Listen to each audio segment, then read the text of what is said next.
Assalamualaikum warahmatullahi wabarakatuh.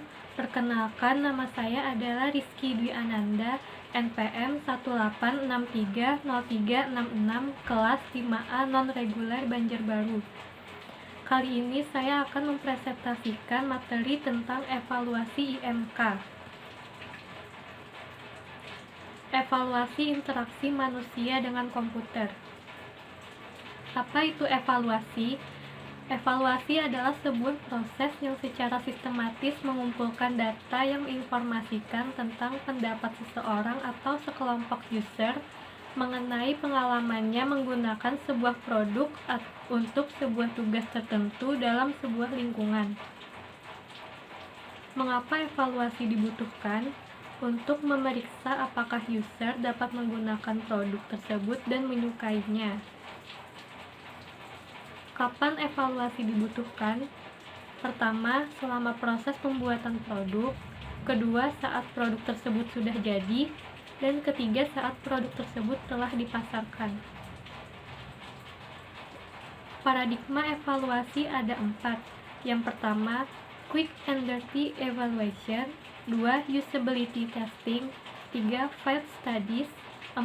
Predictive evaluation. Quick and dirty evaluation. Umpan balik berupa keinginan dan yang disukai dari user atau konsultan yang disampaikan secara informal kepada desainer tentang produk yang dibuatnya. 2. Usability testing. Evaluasi ini menggunakan kuesioner dan wawancara kepada user tentang kepuasannya menggunakan sistem tersebut. 3. Field studies. Evaluasi ini dilakukan di lingkungan asli di mana user bekerja. Hal ini bertujuan untuk meningkatkan pemahaman tentang kerja user secara alami dan bagaimana teknologi tersebut berdampak padanya. 4. Predictive evaluation. Didasarkan pada pengalaman seorang ahli dalam menghadapi user, dan biasanya hal ini dijadikan patokan untuk memprediksi masalah-masalah penggunaan sebuah produk. Teknik-teknik evaluasi. Pertama, observing users. Kedua, asking users their opinions. Ketiga, asking experts their opinions. Keempat, testing users performance. Dan yang kelima, modeling user task performance to predict the efficacy of a user interface. Hubungan antara paradigma dan teknik evaluasi.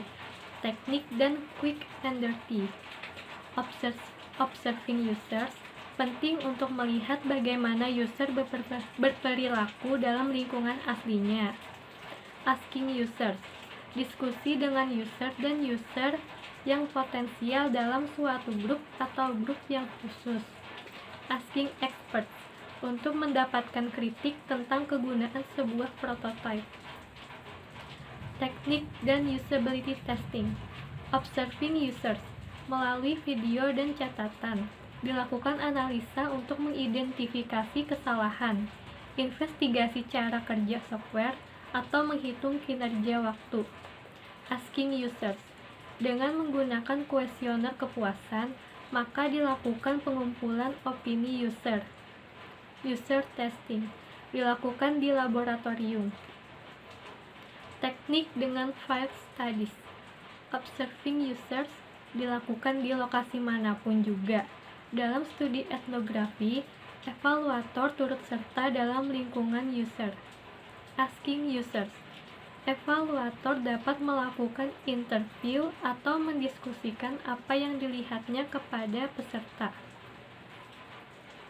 Teknik dengan prediktif. Asking experts. Seorang menggunakan patokannya dalam pembuatan desain untuk memprediksi kemanjuran sebuah tatap muka. Modeling user task performance. Model yang digunakan untuk memprediksi kemanjuran sebuah tatap muka atau membandingkan kinerja waktu dengan versinya. Skala Likert merupakan suatu skala yang cukup banyak digunakan untuk melakukan evaluasi. Ukuran skala mulai dari 4 hingga 7. Ukuran 4, 1 sangat buruk, 2 buruk, 3 bagus, 4 sangat bagus. Untuk ukuran 5, 1 sangat buruk, 2 buruk, 3 netral, 4 bagus, dan 5 sangat bagus. Ukuran 7, 1 sangat buruk, 2 buruk, 3 agak buruk, 4 netral, 5 agak bagus, 6 bagus, dan 7 sangat bagus. Penelitian umumnya menggunakan 5 skala. Ya, sekian presentasi dari saya. Saya ucapkan terima kasih.